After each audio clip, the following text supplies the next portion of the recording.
வைகாசி விசாகத்தின் போது இந்த பொருட்களை வாங்கினால் வீட்டில் செல்வம் சேரும் என்று ஆன்மீகத்தில் கூறப்படுகிறது. வைகாசி விசாகம் முருகப்பெருமானின் அவதார தினமாக விளங்கும் புனிதமான நாள். இந்த நாளில் முருகனின் சக்தியானது அதிகமாக இருக்கும். விசாகம் என்பது குரு பகவானின் நட்சத்திரம். தமிழ் மாதத்தில் 2வது மாதமாக வரக்கூடிய இந்த வைகாசி மாதத்தில் விசாக நட்சத்திரமும் இருக்கக்கூடிய இந்த நாளில் முருகப்பெருமானை விரதம் இருந்து வழிபாடு செய்தால் பலன் அதிகமாக இருப்பதுடன் நம்மை கைவிட மாட்டான் வேலவன். விசாகம் நட்சத்திரம் அன்று நாம் என்ன வேண்டி வழிபட்டாலும் அது நிச்சயமாக நடக்கும் என்பது உறுதி. நேற்று ஜூன் 8 மதியம் 2:10 மணிக்கு தொடங்கிய வைகாசி விசாகம் இன்று மாலை 4:40 மணி வரை உள்ளது. எனவே வைகாசி விசாகம் 9 மதேதி அனுஷ்டிக்கப்படுகிறது. இதனால் காலை 6 முதல் 7:20 மணி, காலை 9:10 மணி முதல் 10:20 மணி வரை முருகனை வழிபட சிறந்த நேரம் என ஜோதிட நிபுணர்கள் கூறுகின்றனர். அதேவேளை வேலைக்கு சென்று திரும்புபவர்கள் மாலை 6 மணிக்கு வழிபடலாம். ஆனால் 4:40 மணிக்கு விசாகம் முடிவதால் காலை வழிபாடு சிறந்தது. 6 விளக்குகள் செவ்வரளியால் பூஜை செய்வது சிறப்பு.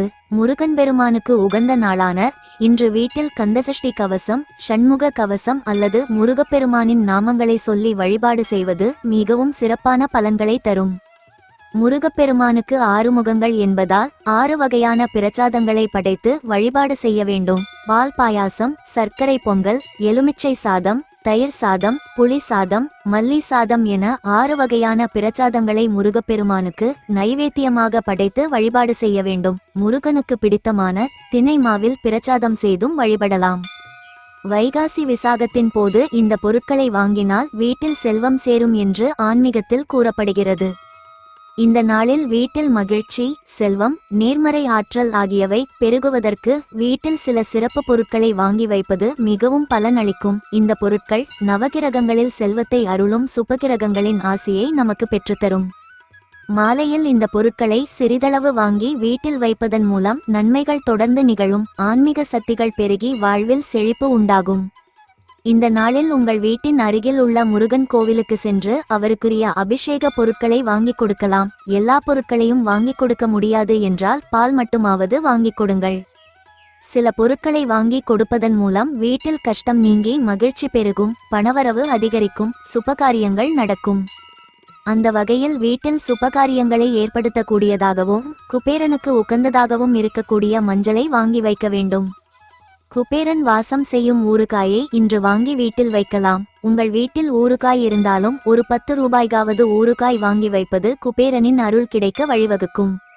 முருகனுக்கு பிடித்த பழங்களாக மாம்பழம், வாழைப்பழத்தை வாங்கலாம் அல்லது முக்கணிகளான மா, பழ, வாழை வாங்கலாம்.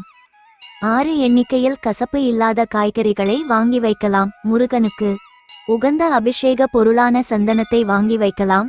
கல் உப்பு, மகாலட்சுமியின் அம்சமான துவரம் பருப்பு, நாட்டு சர்க்கரை, குருவின் ஆற்றல் நிறைந்த வெள்ளை சர்க்கரை, சுக்கிரனின் ஆற்றல் நிறைந்த பால், பூஜை பொருட்களாக சந்தனம், பச்சை கற்பூரம், ஏலக்காய், விரலி மஞ்சள், கிராம்பு. இந்த 10 பொருட்களுடன் முடிந்தால் 8 கிராம் வெள்ளி வாங்கி வைப்பது சுக்கிரனை வசியப்படுத்தி செல்வத்தை பெருக்கும். மேலும் 6 வெற்றிலை, 3 பாக்கு ஆகியவற்றை முருகனுக்கு படைத்து வழிபடுவது அதிர்ஷ்டத்தை அள்ளித்தரும் என்று சாஸ்திரத்தில் கூறப்பட்டுள்ளது.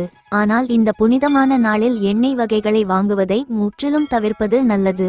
இந்த வழிபாட்டு முறைகளை வைகாசி விசாகமான இன்று செய்வது நம் வாழ்வில் முன்னேற்றத்தை கொண்டு வரும். இதில் கூறப்பட்டுள்ள எல்லா பொருளையும் வாங்க முடியாவிட்டாலும் 10 ரூபாயை கொடுத்து ஒரு பொருளையாவது வாங்கி வைப்பது நல்லது.